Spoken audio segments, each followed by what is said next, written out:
Vamos a abordar diferentes temas teniendo como núcleo central la otredad. Vamos a pasar de la otredad en diferentes momentos. El primer momento va a ser hablar de la otredad como un momento previo que está determinado por los esquemas de asimilación que tenemos de la realidad. Entonces, hay unos esquemas, se podría afirmar que hay unos esquemas que nos prefiguran nuestra relación con la realidad, nuestra relación con las demás personas, nuestra relación con nosotros mismos. Y estos esquemas pasan muchas veces de manera inconsciente y que nosotros inconscientemente no podemos explicar por qué nos relacionamos así, por qué nombramos el mundo así. Entonces, profesor Javier, en ese primer punto sobre los esquemas de asimilación, ¿qué podríamos concretar más frente a lo que son los estudios en la transdisciplinaridad? ¿Cómo nos permitirán entender esos esquemas? Bueno, ¿qué tal? Pues comenzar diciendo que los esquemas son producto de un otro, ¿no? Un otro es el que va coordinando, va haciendo que el yo coordine un cuerpo, y a partir de la coordinación del cuerpo, psicogenéticamente, es que vamos desarrollando los esquemas previos.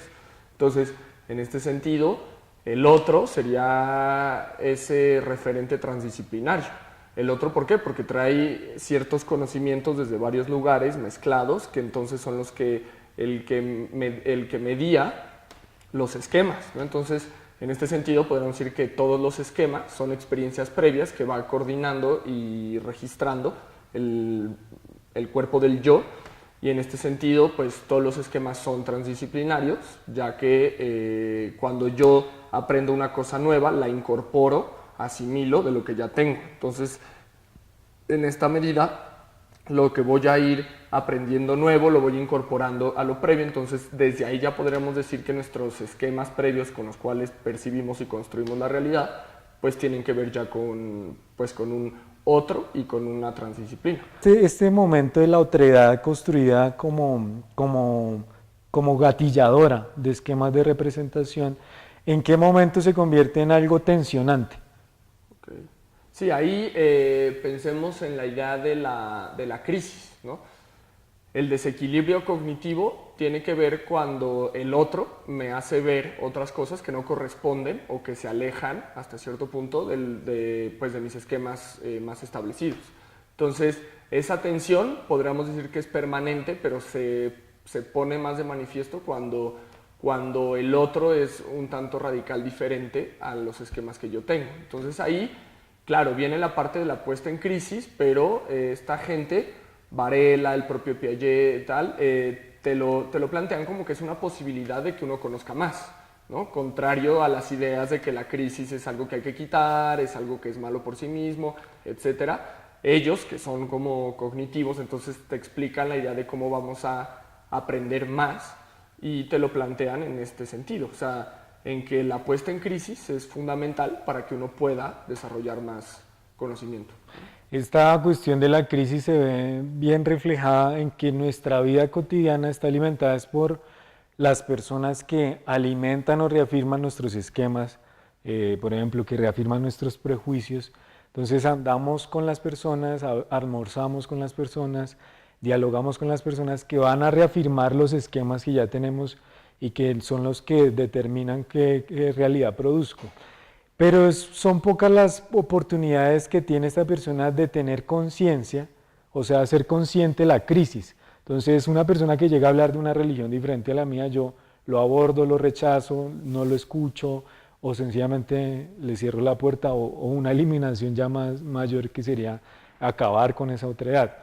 Entonces, ¿por qué esa reafirmación constante o esa necesidad constante de que nosotros reafirmemos esquemas de asimilación de la realidad y esa dificultad para entrar conscientemente a la crisis? Sí, pues ahí pensemos, hay una idea o una educación, que ya va a ser como por el final de la charla, por lo que entendí, en donde uno percibe o a uno se le enseña que la crisis, como ya lo dije, es algo que hay que evitar, ¿no? Y sobre todo los esquemas nosotros los vamos a defender como si fueran el yo. O sea, ahí hay una cuestión de percibir un yo cerrado y un yo en el sentido de la defensa, ¿no? O sea, yo defiendo mis creencias porque creo que mis esquemas son mi yo, o creo que si quito mis creencias pierdo parte de mi yo. Entonces, acá habría un temor por fragmentar los esquemas del yo y por involucrarnos en un nosotros con el otro, ¿no? Entonces, ahí tiene que ver con un miedo a las ideas distintas, con un miedo a un otro radicalmente distinto o digamos medianamente distinto. Entonces, claro, o sea, yo siento que si cambio mis creencias estoy siendo como más débil o como que no tengo postura o como que cualquier persona me puede contaminar como mi pureza, y nos damos cuenta que los esquemas desde un inicio no son puros, son transdisciplinarios.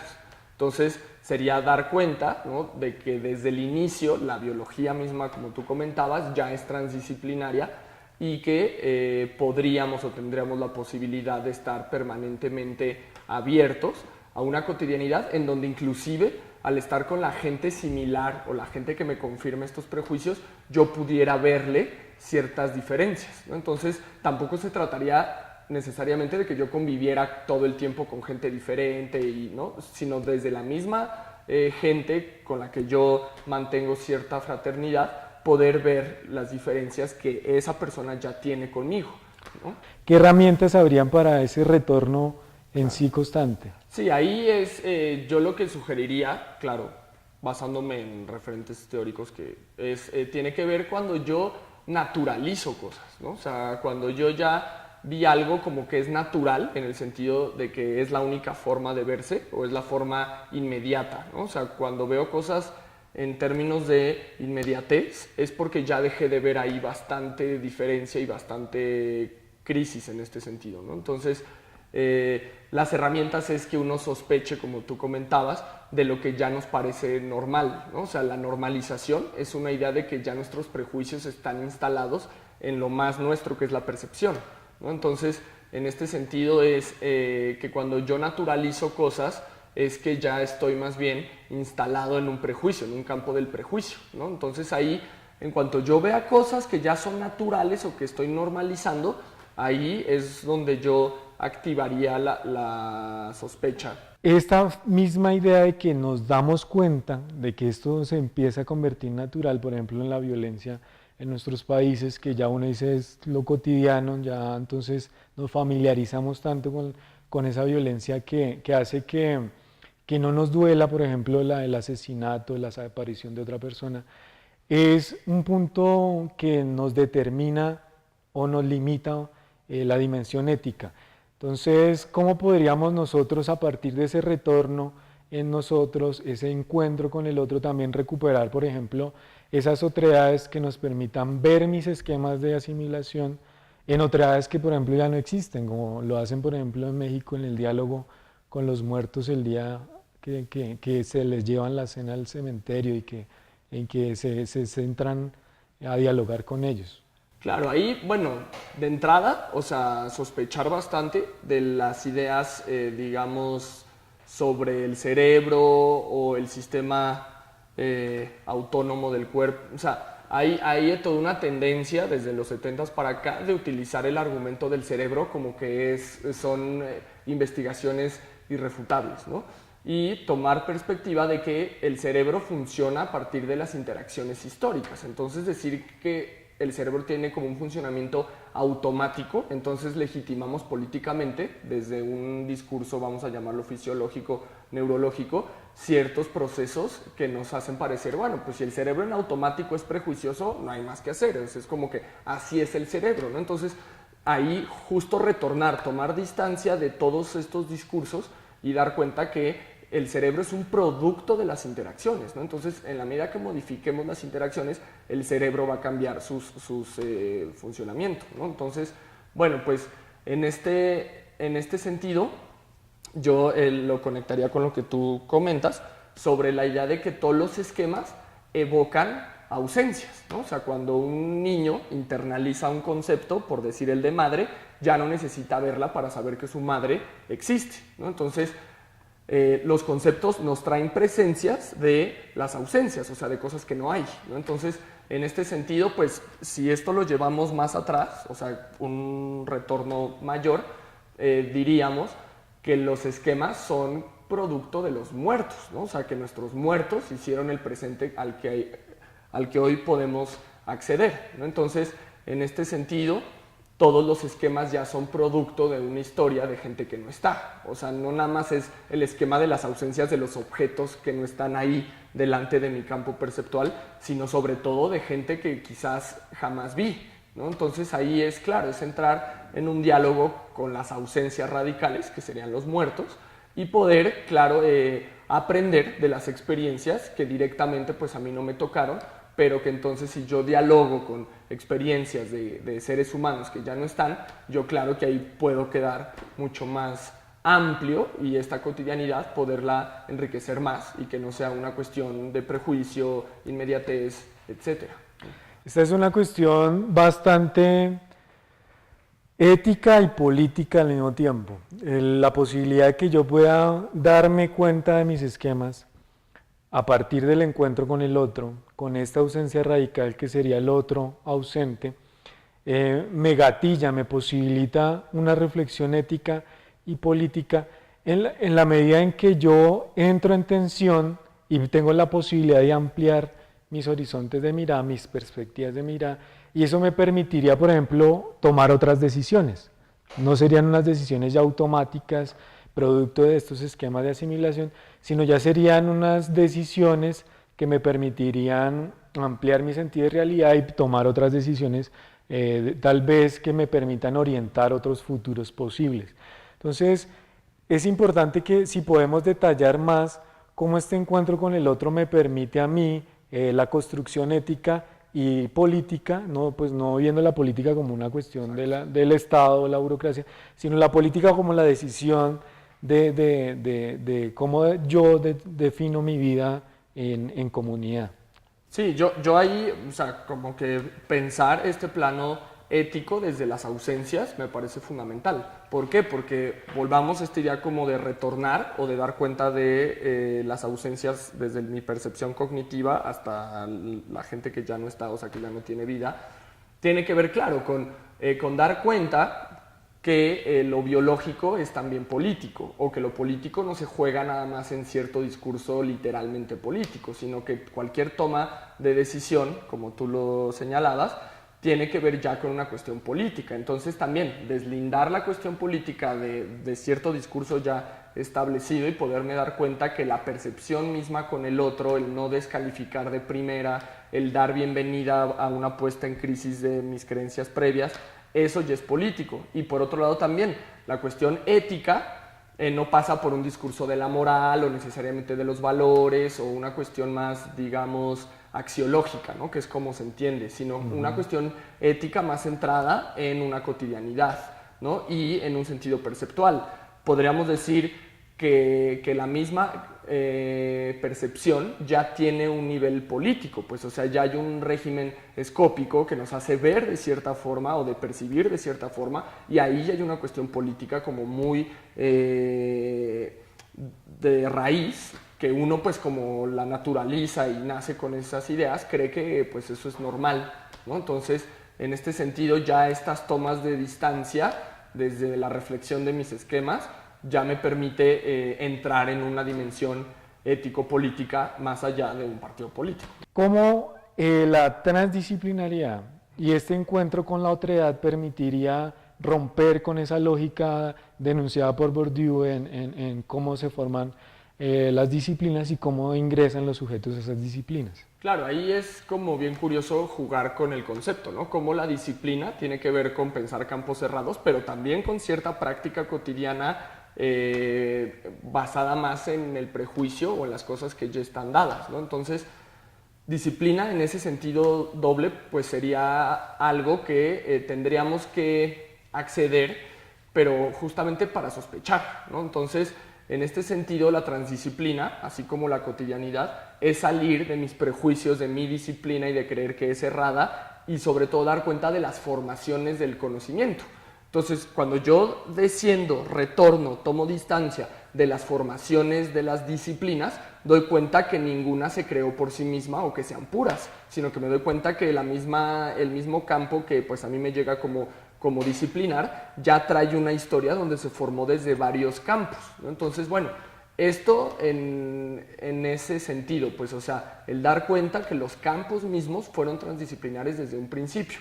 Pero más hacia nuestro contexto, podríamos decir que también sería dar pauta, ¿no? O sea, para realmente creo que trastocar la idea disciplinar de un conocimiento más eurocéntrico que nos llega, sería poder incorporar diferentes saberes locales, por así decir, o nacionales, hasta cierto punto regionales, desde los cuales yo tenga más capacidad de crear y de pensar cosas. O sea, quitarnos esta idea de que la ciencia nada más es pues ciertas personas que van a las universidades, que reproducen prácticas como de la experimentación, la comprobación y cosas así. O sea, la ciencia, al menos desde Marx, nos dio la posibilidad de que la ciencia es una creación del lenguaje y la ciencia es una posibilidad de reflexión. Las ciencias son puntos de encuentro en común con el otro.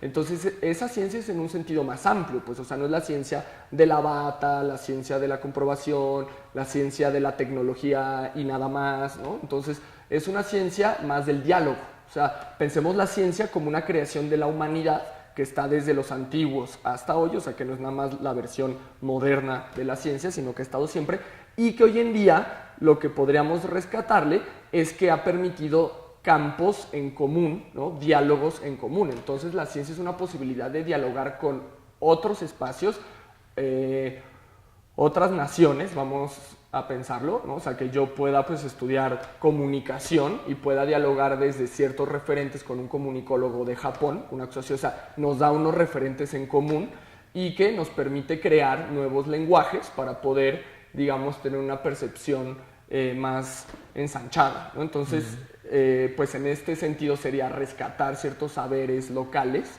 para poderlos poner en juego en un sentido de un lenguaje más general que permita que ciertas minorías, que no son las minorías sino son las mayorías, pero bueno, pues les dicen las minorías, pudieran tener voz, ¿no?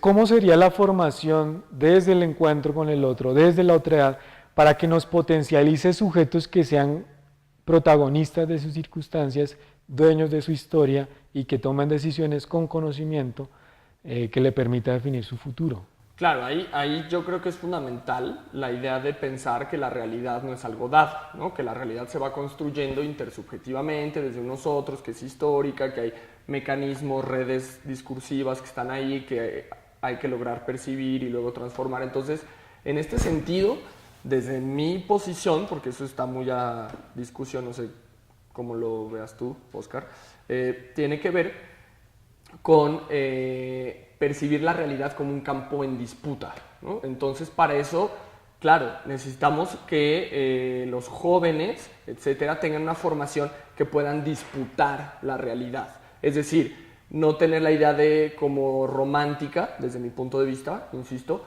sobre que digamos, hay cosas malas en sí mismas, como por decir, el mercado es malo por sí mismo, sino que podamos incidir ahí, pues, o sea, como que no regalar esos espacios públicos, esos espacios simbólicos que ya están construidos, porque nosotros nos tendríamos que perder de esas ventajas y también nosotros hemos puesto cuerpos y hemos puesto muertos y hemos puesto sangre para que todos esos espacios se construyan, ¿no? Entonces ahí más bien yo partiría de una idea más de empoderar cognitivamente, ¿sí?, a estos otros que no son vistos para que puedan incidir, puedan participar y disputar los espacios simbólicos y eventualmente transformarlos, ¿no? Porque esta idea de transformar desde totalmente fuera, pues a mí se me hace como simplemente concebirla como muy complicado porque ¿cómo desde fuera de dónde? O sea, si estamos en la realidad como todos, es como un campo en común. Entonces, seamos capaces de poder incidir y de construir ahí, pues, ¿no? O sea, sería un primer momento de retorno en sí para mirar qué esquemas me determinan a mí la realidad, cómo yo puedo romper con esos esquemas en diálogo con el otro presente como con el otro ausente. Y también cómo esto me permite mirar que la realidad no está congelada, no está dada, sino que se está dando. Y que en ese dando yo la puedo determinar, puedo incidir en ella. Entonces, yo creo que habría que hacer en esa dinámica una incisión entre lo que sería la educación y lo que sería la escuela. Sí. Porque entendiendo escuela como una institución, ¿no? Como un aparato ideológico, diría Althusser, Entonces, la escuela, educación básica, educación media, la escuela universidad, la escuela instituto técnico, está creada para disciplinarnos, para ponernos el mundo dado, para ponernos un mundo congelado, y por eso nos hace memorizar fechas, datos, fórmulas, etc. Y entender no la escuela como la educación, sino sacar la educación de la escuela para entender la educación como la formación de sujetos en el sentido de poder ser. No el deber ser de la escuela, sino el poder ser. Sin embargo, yo veo que eso es muy difícil con las dinámicas congeladas de las disciplinas. ¿Qué oportunidad nos presentaría la transdisciplinaridad para incidir y romper esa lógica de escuela y educación y poder sacar la educación de la escuela? Las escuelas como un campo de disputa, y desde ahí la transdisciplina es poder enseñar diversos contenidos y que los estudiantes puedan conectar el saber, o sea, no dárselos conectado, sino como una suerte como de presentar elementos de vanguardia tanto a nivel latinoamericano como internacional, y que los chicos, los estudiantes puedan conectar de nuevas maneras, o sea, resignificar estos saberes que parece que ya nos llegan como dados, ¿no? Entonces, por ahí la transdisciplina es interesante porque nos presenta el conocimiento como susceptible de conexión, ¿no? En el sentido de que no están los límites, los obstáculos epistémicos ya así fijos, y también en el sentido de que nos permite reconectar de nuevas formas e incorporar saberes más autóctonos. Y por otro lado, también coincido en este otro campo de disputa de una idea más pedagógica en un sentido más amplio, ¿no? Y ahí pienso en una sociedad, en el sentido más cotidiano, en la familia, en los medios de comunicación, en un sentido más de una sociedad del conflicto, una sociedad de la discusión, ¿no? O sea, que enseñemos desde casa y nosotros cuando estemos con los amigos poder discutir puntos de vista y no decir, bueno, no, pues discutir es que nos peleamos, y entonces esta asociación que hay entre debatir y como pelearse, ¿no? Entonces es como decir, no, discutir justo evita que nos peleemos y que lleguemos a formas de violencia mucho más concretas, como son golpes o como son las armas, ¿no? Entonces pensar en sociedades del debate, ¿no? O sea, que seamos capaces de debatir los conflictos y no necesariamente para que lleguemos a una paz, ¿no? Sino crear consensos que estén en tensión, ¿no? Quizás, y que desde ahí podamos estarnos repensando.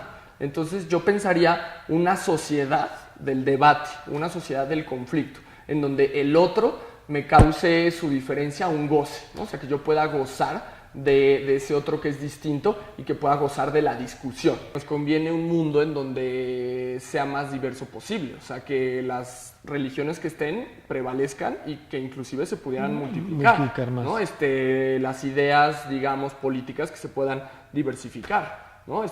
Las ideas económicas que se puedan ampliar, mecanismos de generación de autonomías o de mismos conflictos que se multipliquen. O sea, como que en una idea de después de discutir vamos a unificar. Entonces, a sacar puntos en común, ¿no? Claro, claro. O sea, que bueno, pues esa es una parte también chévere, pero la parte de que se multiplique lo diverso, o sea, de crear lazo desde lo distinto, ¿no? O sea, yo me puedo enamorar más de los otros desde su diferencia porque nos une más lo diferente que lo que somos iguales, ¿no? O sea, yo, por más que coincidamos en autores, tal, hay seguro muchas más cosas que te separan de mí, pero entonces desde eso que nos separa, podernos vincular, ¿no?